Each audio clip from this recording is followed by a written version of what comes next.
अस्सलाम वालेकुम। उम्मीद है आप लोग सब खैरियत से होंगे। आज मैंने जो टॉपिक रखी है हमारे डिस्कशन के लिए वो है ईद और वुमेन इन इस्लाम।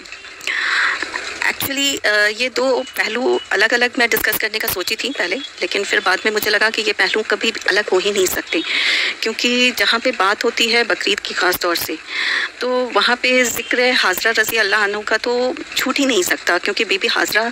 जिस तरह से उन्होंने किया, जिस तरह से इब्राहिम अलैहिस्सलाम ने उन्हें छोड़ा अकेले बाहर पे इस्माइल अलैहिस्सलाम के साथ, और जिस तरह से एक माँ तकलीफ़ में अपने बच्चे की रोना और प्यास की शिद्दत को देखते हुए दौड़ी सफ़ा मरवा पे, जो कि आज तक और ता दुनिया तक रहती दुनिया तक जब तक हज मुबारक होता रहेगा तब तक वो सफ़ा मरवा पे दौड़ और उनकी यादों को भुलाया नहीं जा सकता। तो जो लोग ख़ास तौर से मेरा आज जो रीज़न है इस पूरी वीडियो को या आपके सामने आने का, वो बेसिकली इसलिए था ताकि मैं बात कर सकूं। जो लोग कहते हैं कि इस्लाम में औरतों को अहमियत नहीं दी जाती, उनके बारे में बातें नहीं की जाती, उनके ज़िक्र नहीं है, तो उनको ख़ास तौर से ये ज़रिए से बताना कि हाजरा रज़ी अल्लाह जिन्हों के वजह से हजूर सल्लल्लाहु अलैहि वसल्लम इस्माइल रज़ी अल्लाह अन्हु के ज़रिए से, तो उनके बारे में आज तक चला आ रहा है। हज मुबारक के टाइम में सफ़ा मरवा पे उसी तरह से लोगों को बोला जाता है कि आप उसी शिद्दत से उसी तरह से तन्हा रह के एक रात गुजारें और उस एहसास को अपने अंदर, उस जज्बात को अपने अंदर लाएं कि एक माँ की तकलीफ़ क्या होगी जब उसका बच्चा प्यास की शिद्दत से तड़प रहा होगा और दूर दूर तक अंधेरा और खुला आसमान होगा और कोई भी नहीं दिखता होगा। तो उस शिद्दत को समझने के लिए ये ख़ास तौर से रखा गया और ये ताह क़यामत तक ये चलाता रहेगा। जिस तरह से कुर्बानी का ज़ख़ीरा रखा गया कि ये ता क़यामत तक रहेगा, ताकि याद कर सके हम इब्राहिम अलैहिस्सलाम की उस कुर्बानी को जो उन्होंने अपने इकलौते उस टाइम पे सिर्फ इस्माइल अलैहिस्सलाम पैदा हुए थे, इसहाक अलैहिस्सलाम पैदाइश नहीं हुई थी, तो इकलौते फर्जंद जो कि उनके सबसे सही थे उनको ले जाके अल्लाह के नाम पे कुर्बान करने के लिए मुतमीन होके बिल्कुल थोड़ा सा भी इफ़ एंड बट माइंड में लाए बिना वो चले गए। और यहाँ पे फिर से एक बार हाजरा रज़ी अल्लाह अन्हु के पास जब शैतान आता है ये बोलने के लो तुम्हारे बेटे को इब्राहिम कत्ल करने ले जा रहा है, और तो उन्होंने पूछा कि अच्छा वो यूं तो नहीं ले जा रहे होंगे, कोई बहुत बड़ी वजह होगी। तो जब शैतान ने कहा कि उसको अल्लाह की मर्ज़ी के नाम पे ले जा रहा है, तो उन्होंने बहुत ही इत्मीनान से कहा जब अल्लाह की मर्ज़ी होगी तो अल्लाह बेशक उसमें कुछ सही करेगा। कितनी बड़ी बात है एक माँ के लिए ये जानना कि उसके बच्चे को कुर्बान करने के लिए उसका शौहर ले जा रहा है, और एकदम मुतमीन होकर आराम से ये कहना कि हाँ जब ये ले जा रहे हैं अल्लाह के नाम पे तो बेशक अल्लाह सही करने वाला हो। ये ता क़यामत तक उस माँ की याद को दोबारा से दोबारा याद करने की, उसके जज्बात को दोबारा से दोबारा याद करने की ही नाम पे अल्लाह ने बज़ाब्ते है कुर्बानी का एक ऐसा सिस्टम शुरू कर दिया कि ता दुनिया तक, जब तक ये दुनिया रहेगी तब तक, जब तक दुनिया फ़ानी नहीं होती तब तक ये सिलसिला चलता रहेगा। तो जो लोग ये कहते हैं कि ये औरतों का इस्लाम में कुछ वजूद नहीं है, की वजूद ही औरतों से स्टार्ट हुई है। हव्वा अलैहिस्सलाम अगर उन्हें शैतान ना बेकाता तो हम लोग नीचे ही नहीं आते, क्योंकि आदम अलैहिस्सलाम से तो ये गुनाह अकेले नहीं होती। तो ये सिलसिला है पैदाइश, इंसानियत की पैदाइश का हव्वा अलैहिस्सलाम एक औरत के साथ स्टार्ट हुआ है अल्हम्दुलिल्लाह। और मैं फिर से बार बार ये लोगों को कहती हूँ कि अल्लाह की मर्ज़ी के बिना तो तिनका नहीं हिलता। तो क्या आपको लगता है कि शैतान इतना आसानी से बहका देता और वो नीचे आ जाते बिना अल्लाह की रज़ा के? नहीं, अल्लाह को ये कायनात कायम करनी थी, अल्लाह को हजूर सल्लल्लाहु अलैहि वसल्लम की पैदाइश लानी थी, और ये पूरी दुनिया को बनाया गया हजूर सल्लल्लाहु अलैहि वसल्लम की पैदाइश के लिए। तो इस्लाम की लोग जो बात करते हैं कि हजूर की पैदाइश के बाद है, वो बिल्कुल ही गलत है। ये बार बार मैं रिपीट करती हूँ, आप इस बात को समझिए कि हजूर की पैदाइश के वजह से इस्लाम बहुत पहले ही यहाँ पे वजूद रखा गया, उसे दुनिया में बनाया गया और दुनिया में उन्हें भेजा गया। जब लोग बात करते हैं औरतों के हुकूक की, तो मैं कहना चाहती हूँ कि जब आप हुकूक के बारे में बात करते हैं तो आप उस टाइम को, स्पेशली उस टाइम, उस रिवाज और वहाँ के कल्चर को पहले आप समझिए, फिर उनके बारे में बात कीजिए। क्योंकि अगर मैं कहूँ कि सऊदी में 4 लड़कियाँ शादी की जाती थीं और 10 को शादी करने के लिए मजबूर किया जाता था, और ये होता था, और बेबी का मार दिया जाता था, बज़ाब्ते कांच को पीस के दूध में मिला के पिला के मार दिया जाता था, तो ये सब हजूर सल्लल्लाहु अलैहि वसल्लम के जिस टाइम में उनकी पैगम्बरी स्टार्ट हो रही थी उस टाइम में ये सारी चीज़ें हो रही थी पूरे मुल्क में, औरतों को बहुत ही बेरहमी तरीके से बिहेव किया जाता था। तो जितना भी हमारा इस्लाम में कल्चर बना, चाहे वो 4 निकाह का हो या निकाह के बाद खुला का हो या खुला के बाद मतलब इब्बत का हो या उसके बाद किसी भी तरह की जो भी नॉर्म्स बने, वो उस टाइम के पीरियड के कंडीशंस को नज़र में रखते हुए बने। अभी के ज़माने में जो इंसान 10 रुपए कमा रहा है वो कहीं 10 शादी नहीं करने जा रहा, या जिसकी बीवी ने उसे औलाद भी दी और उसे हर तरह की खुशी दे रही है, उसको छोड़ के दूसरे के पास जाना गुनाह है। तो इस सारी चीज़ों को मिक्स एंड मैच करके इस्लाम की एक गलत पिक्चर जो लोग पेश करने की कोशिश करते हैं, उस चीज़ के बारे में आज मैं बात करना चाह रही हूँ। क्योंकि जब भी आप इस्लाम के बारे में बात करते हैं तो औरतों के बारे में बात आती है, और औरतों के उस पहलू को आप दिखाने की कोशिश करते हैं जहाँ पे आपको लगता है कि इस्लाम कमज़ोर है, लेकिन कमज़ोर नहीं, वो उसकी और ज़्यादा ठोस और इम्पोर्टेंस बताता है कि उस टाइम में जब इतनी ज़्यादा बेशर्मी, बेहयाई और बदसलूकी थी औरतों के बीच में, बच्चियों को मार दिया जाता था, उस टाइम में, उस वक्त में इस्लाम ने कितना बड़ा कदम उठाया और कितना ठोस कदम उठा के हर चीज़ के नियम और कानून बना के औरतों को वही हुकूक और इज्जत दी जो एक मर्द को हासिल है। बहुत सारे लोग कहते हैं कि जैसे औरतें 2 हों तभी उसकी कोई भी गवाही मानी जाती है। इसको भी एक शर्मनाक और बेइज्जत तरीके से पेश करने की कोशिश की जाती है। तो मैं उन लोग को ये समझाना चाहती हूँ कि औरतों को 2 औरतों की एक गवाही एक मर्द के बराबर इसलिए रखी गई क्योंकि आज मुझे शादी के बाद 30 साल 40 साल जो भी ज़िंदगी के हमारे हो गए, हमारे वो फ्रेंड्स जो हमारे साथ पहले थे शायद मेरे साथ अब ना हो, लेकिन वहीं मेरे अगर फादर हैं, ब्रदर हैं या एक्स हस्बैंड है किसी का, वो उन फ्रेंडशिप्स को कंटिन्यू कर पाते हैं। उसकी वजह क्या होती है कि आप बाहर जाके मिलते हैं और हम घर गृहस्थी में अपने बच्चों के बीच में, अपने परिवार में अपने आप को इस तरह से एडजस्ट कर लेते हैं कि हम उन दोस्त और लोगों से छूट जाते हैं जो हमारे बहुत ही पहले करीबी होते हैं। तो गवाही में 2 औरतों की गवाही इसलिए रखी गई इम्पोर्टेंस क्योंकि हो सकता है हम लोग दूर चले जाएं, हम लोग वहाँ पे शामिल ना हो, हम लोग को आने में मुश्किलात हो, या हमारी किसी दबाव के कारण, हस्बैंड के दबाव के कारण या फैमिली के दबाव के कारण हम शायद कुछ गलत बयानबाजी कर दें। इसलिए इस चीज़ को इम्पोर्टेंस दिया गया कि औरतें जब अगर रखी जाएं तो 2 रखी जाएं ताकि उनकी शामिल चीज़ को देखा जा सके। मैं आज जो ख़ास तौर से बात करने वाली हूँ उसके बारे में कि लोग जो जब भी औरतों के बारे में बात करते हैं, खासतौर से मुस्लिम औरतों के बारे में बात करते हैं, तो वो तलाक के मैटर्स को उठाते हैं, वो उनके 4 निकाह के मैटर को उठाते हैं, वो उनके भ्रूण हत्या के बारे में बात करते हैं जो कि हमारे यहाँ बिल्कुल ही हराम है, और उनके बारे में वो पहलुओं के बारे में उजागर करने की कोशिश करते हैं जो शायद हमारे इस्लाम में दूर दूर तक नहीं है, और अगर है भी किसी सोसाइटी में तो वो उस सोसाइटी के पार्ट के वजह से है। वहाँ पे बेशक कोई तालीमात की कमी रही है या उस बारे में कोई ही ज़्यादा डिस्कशन नहीं हो पाया, कुछ पहलू छूट गए हैं जिसकी वजह से उनके बारे पास जानकारी कम होने की वजह से ये सारी पहलू उठती है। लेकिन ये सारी पहलू को उठाने का रीज़न क्या रहता है? क्या वो हमारी बेहतरी चाहते हैं? क्या ट्रिपल तलाक एक बेहतरी का नतीजा था?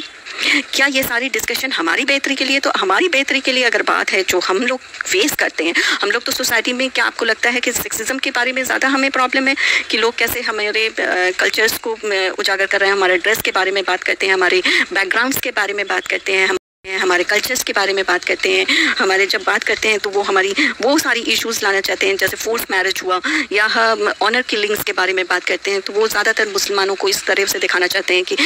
सारी जो गलतियां हैं, सारी जो औरतों के ऊपर, मुस्लिम औरतों के ऊपर तकलीफ है, वो कहीं ना कहीं उन्हीं के रिलीजन के मर्दों की तरफ से दी गई है। यानी एक सेक्सिज्म को उठा के वो ये हमारे ही मर्दों को विलन करार करके एक पेश करना चाहते हैं तस्वीर ऐसी कि ये इस्लाम की जितनी भी प्रॉब्लम्स हैं, चाहे वो बुनियादी प्रॉब्लम है जो है बाकी प्रॉब्लम हो, सारी प्रॉब्लम कहीं ना कहीं जाके मर्दों के पास रुकती है, उन्हीं के मर्द उनके तकलीफ के जिम्मेदार हैं।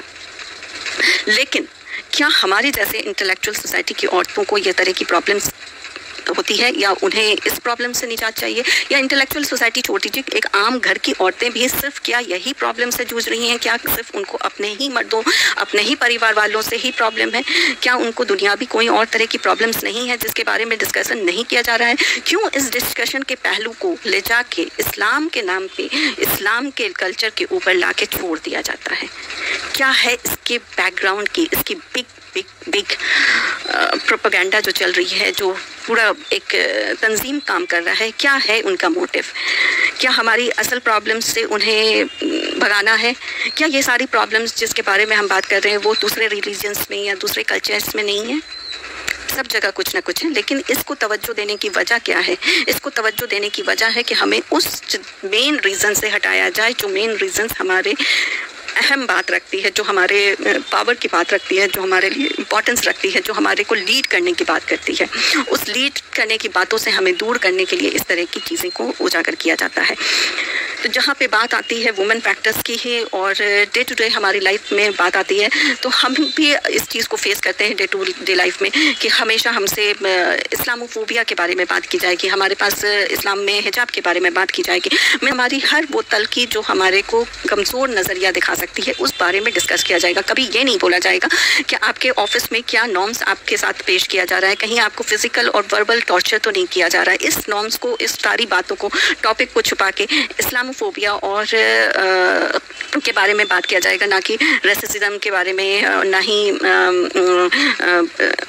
कुछ और के बारे में। सिर्फ हमें दिखाया जाएगा कि वो आपके कल्चर में ये प्रॉब्लम्स हैं, तो इस कल्चर की प्रॉब्लम्स की वजह कौन है? तो इस्लाम के मर्द हैं, वो नहीं चाहते, वो नहीं करना चाहते। लेकिन अगर हम अभी के कल्चर या पहले के कल्चर के मर्दों के बारे में छोड़ दें, क्योंकि इस्लाम कभी किसी खुद के बारे में, बयान के बारे में नहीं है। इस्लाम की A to Z जो चीज़ है, बयानात जो है, वो कुरान के हिसाब से चलती है। और कुरान में और हदीस में जो हज़रत सल्लल्लाहु अलैहि वसल्लम ने अपनी लाइफ में किया, वो उन्होंने फेमिनिस्ट के लिए बहुत ज़्यादा, सूरह मरियम बज़ाब्ते एक मरियम अलैहिस्सलाम के बारे में पूरा तज़किरा है, चाहे वो हो यहूदी के बारे में, यहूदी लोगों के बारे में हो, चाहे ईसाइयों के बारे में हो, चाहे मुसलमानों के बारे में हो। हम लोग के यहाँ किसी के यहाँ भी इमामत का लिए किसी वुमेन को नहीं रखा गया। लेकिन इमामत ही सारा चीज़ नहीं होता,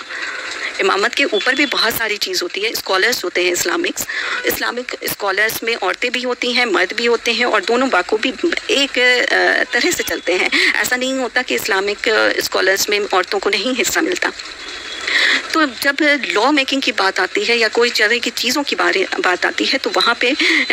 पैट्रिज्म को तवज्जो देते हुए लोग अपने ही एक बोलते ना पॉलिटिकल और रिलीजियस व्यू को एक साथ मिला के कंट्रोल किया जाता है। औरतों के हुकूक को इसलिए कंट्रोल किया जाता है क्योंकि हमेशा वो एक तबका जो है उसे डर रहता है कि औरतों के हुकूक के बारे में अगर हम ज़्यादा बात करती हैं, अगर उनको ज़्यादा पता चल गया उनके बारे में कि उनको क्या असलियत में हक़ मिले हैं, तो वो हमसे आके मशवरा नहीं करेंगे। अगर पहले के ज़माने की बात करें तो हुज़ूर सल्लल्लाहु अलैहि वसल्लम कभी घर में जाके खदीजा रज़ी अल्लाह अन्हा से या आयशा रज़ी अल्लाह अन्हा से या अपनी किसी भी अहलिया से ये नहीं पूछते थे कि घर में आप क्या निज़ाम कर रही हैं। तो घर का जो पूरा निज़ाम था हमेशा से इस्लामिक कल्चर में घर का पूरा निज़ाम औरतों के ऊपर रहा। उसमें कोई भी सवाल जवाब की पूछते हैं ना कि क्या लाई, कितने का लाई, ये सब कभी नहीं रहा इस्लाम में। मर्द का काम होता था कि वो शिकार कर रहे हैं या तिजारत कर रहे हैं या वॉर में जा रहे हैं, वो चीज़ करें। और औरतों का हमेशा से काम रहा कि वो घर की सारी चीज़, नर्सिंग, अगर वॉर है तो वॉर में जो तकलीफ़ में परेशान हुए उनकी मेडिकल ट्रीटमेंट, उनको देखना, उनकी नर्सिंग करना, मतलब कंधे से कंधे मिला के हर एक चीज़ की एक अपने हिसाब से। अब जो अच्छे खासी लड़ने के लायक औरतें थीं उन्होंने लड़ाई में भी शामिल हुई हैं, उन्होंने लड़ाई भी जीती है। जो बिज़नेस में अच्छी थी उन्होंने बिज़नेस भी किया है। दूसरे जगह एग्जांपल क्यों जाए, खदीजा रज़ी अल्लाह इतनी बड़ी एग्जांपल है कि वो तो तिजारत ही करती थी, वो बिज़नेस करती थी, और बिज़नेस के चलते ही उनकी मुलाकात हज़रत सल्लल्लाहु अलैहि वसल्लम से हुई, और फिर उनकी नेकियां, उनकी ईमानदारी देख के उनके दिल में जज्बात उठे और दोनों का निकाह हुआ मर्ज़ी से शामिल होके। तो आप वो पहलू नहीं उजागर करके आप वो पहलू के बारे में बात करते हैं जो किसी रीज़न के वजह से दिया गया है, और उस रीज़न को जब सुनने की बारी आती है तो आप वो भी सुनना नहीं पसंद करते, क्योंकि आपको वहाँ पे इस्लाम की अच्छाइयों के बारे में बात नहीं करनी है, आपको बात करनी है उनके वीक पॉइंट्स की, जो बाकी लोगों के मीन्स इंटेलेक्चुअल सोसाइटी तो नोन है, आपको वो जवाब दे देंगे तो आप उनसे रूबरू नहीं होते, आप उनसे रूबरू होने की कोशिश करते हैं जो आपका जवाब नहीं दे सकते। और आपकी ये कोशिश कहीं हद तक कामयाब भी हो जाती है, क्योंकि इसमें कुछ हमारे भी आलिम फाजिल लोग हैं जो गुमराही में चले जाते हैं और आपका साथ दे देते हैं, और इस तरह की टॉपिक उठती है। तो मेन आज का मेरा रीज़न ये था वीडियो बनाने का कि ये पिक एंड चूज़ का जो सिस्टम चल रहा है कि क्या चूज़ करना है, किस बात पे हमें दबाना है, किस बात पे इन्हें पुक करना है, वो पिक एंड चूज़ का सिस्टम हमारी वेलफेयर के लिए नहीं है। इसे पिक एंड चूज़ करके ये दिखाना है कि इस्लाम में क्या मैटर है ہے جو وہ پرابلم کریٹ کرتے ہیں، کون سی ایسی باتیں ہیں جو عورتوں کو تکلیف دیتی ہیں، عورتوں پہ ظلم کرتی ہیں، اور یہ ساری باتوں کے بارے میں جب اسٹڈی کرنے لگتے ہیں، جب اس کے بارے میں زیادہ تفصیل میں بات کرتے ہیں اور جہاں پہ اپنی کمزوریاں پاتے ہیں وہاں پہ یہ خاموش بھی ہو جاتے ہیں اور خاموشی میں اس چیز کو دبا بھی دیتے ہیں. تو all together what I was trying to say ہے کہ let's not be a part of pick and choose. آپ وہ چیز کیجئے جس میں ضرورت ہے عورتوں کو آگے بڑھانے کی، ناٹ اونلی مسلم عورتیں بلکہ پوری سماج کی عورتوں کو، مومنوں کو، وومنس کو امپاور کرنے کی جہاں پہ بات آتی ہے. تو again they need to be on the table, they need to be on the discussion panel, they need to be on the judgment table, they need to be in the law making. They can not be just sitting ideally and looking at what you are giving. تو آپ جو statement دے رہے ہیں یا آپ جو اپنی پیشن گوئی کر رہے ہیں اس پہ حامی ملانے کا کام صرف ہمارا نہیں ہے. اور اسلام تو خیر اس کے بارے میں کبھی نہیں سکھاتا. اسلام میں حضور صلی اللہ علیہ وسلم جب اپنے لوگوں کے ساتھ، قافلے کے ساتھ جاتے تھے تو وہ ایک ہی امامت میں عورتیں اور مرد دونوں ہی نماز پڑھتے تھے، الگ الگ سائڈ میں کھڑے ہو کے اپنے الگ الگ ڈسٹینس بنا کے بچتے تھے، اور حضور صلی اللہ علیہ وسلم امامت کرتے تھے تو ان کے پیچھے سب لوگ کھڑے رہتے تھے. ایک عورت، آپ وومن کی امامت کر سکتے ہیں بٹ آپ میل اینڈ فیمیل دونوں کی امامت نہیں کر سکتے، اس لیے کیونکہ عورتوں کے اپنے ہی نزاکت ہوتی ہیں، ان کے اپنے ہی طریقے ہوتے ہیں، ان کے اپنے ہی فرائض ہوتے ہیں، ان کے طریقے تھوڑے ڈفرینٹ ہوتے ہیں، اس لیے ان کی امامت کے پیچھے مرد نہیں شامل ہوتے. That's it. But family member میں اگر ہسبینڈ امامت کر رہا ہے تو اس کے پیچھے اس کے بچے اور اس کی اہلیہ، اس کی ماں جو بھی ہیں وہ کھڑے ہو کے نماز ایک ساتھ پڑھ سکتے ہیں، باضابطے اس کی امامت میں پڑھ سکتے ہیں. اور بھی بہت سارے چیز ہیں جو کہ میں بیان کر سننا چاہتی تھی، لیکن بیکاز میرے روزے چل رہے ہیں، میں نے ابھی ترنت نماز پڑھ کے بیٹھی اور میں کہی کہ نہیں، آپ لوگ کو ویٹ کرانا صحیح نہیں ہے. So I thought of bringing this knowledge to you all. And کیونکہ قربانی بہت نزدیک ہے اور بے شک اسلام نے ہر فیسٹیول، جیسے میں نے پہلے بھی بولا تھا، ہمارا ہر فیسٹیول کے پیچھے کوئی نہ کوئی بہت بڑا ریزن رہتا ہے. بنا ریزن کے ہمیں ہنسنے کا بھی، مسکرانے کا بھی یہ نہیں ہے. ہمارے پیچھے عید ہو، چاہے بقرعید ہو، چاہے محرم ہو، ہر فیسٹیول کے پیچھے جو ہے بہت بڑا ریزن رہتا ہے. اس ریزنس کو سمجھنا، اس ریزن کو اپنے لائف میں ڈھالنا، اس چیز کے ساتھ آگے بڑھنا، یہ سب سے امپورٹنس رکھتی ہے. اور آپ لوگ سب کو مبارک ہو بقرعید کا یہ پاک مہینہ، حج مبارک. انشاءاللہ اللہ ہم سب کو توفیق عطا فرمائے کہ آنے والے سالوں میں ہم کر سکیں اور اس کے گھر پہنچ سکیں، جسے ہے بے وجہ طریقے سے اس بار ہم سے مرحوم رکھ دیا گیا ہے، ہمیں مرحوم رکھا گیا ہے اس سے. اور یہ بہت ہی تکلیف دہ بات ہے کہ حج نہیں کر پا رہے ہیں لوگ، جتنے لوگ اس بار جاتے تھے. تو جبکہ باقی ساری چیزیں چل رہی ہیں اپنے حساب سے، چرچز کھلے ہیں، ماسک کھلے ہیں، لیکن بیت اللہ بند ہے باقی لوگوں کے لیے، ایک بڑی کوانٹٹی کے عوام کے لیے. وہاں پہ جو آس پڑوس کے لوگ ہیں، جو ان کے خاص لوگ ہیں، وہی لوگ بیت اللہ شریف میں حاضری دے رہے ہیں. اینی وے، کہا جاتا ہے کہ بیت اللہ شریف جب آپ حج کرتے رہتے ہیں تو جتنے لوگ نیچے حج کرتے ہیں اس سے کہیں گنا سینکڑوں اوپر آسمان میں طواف کرتے ہوتے ہیں فرشتے جو ہیں. اور یہاں تک کہا گیا ہے کہ فرشتے جب ایک سال میں ایک بار طواف کر لیتے ہیں، حج کر لیتے ہیں، تو انہیں سالوں سال، کروڑوں سال تک موقع نہیں ملتا دوسری بار کرنے کا. مطلب اتنے فرشتے ہیں وہاں اوپر میں. تو شاید ہم سے بہت ہی زیادہ غلطیاں ہوئی ہیں جس کی وجہ سے ہم اس چیز سے محروم رہ گئے ہیں اس بار. اور انشاءاللہ ہم کوشش کریں گے کہ ہم لوگ مل کے اللہ کو منا لیں اور راضی کر لیں کہ ہمارے سے یہ حق نہ چھینا جائے اور ہمیں موقع ملے وہاں پہ پھر سے جانے کا اور حج شریف کو منانے کا. انشاءاللہ آمین. اللہ حافظ اور شب بخیر.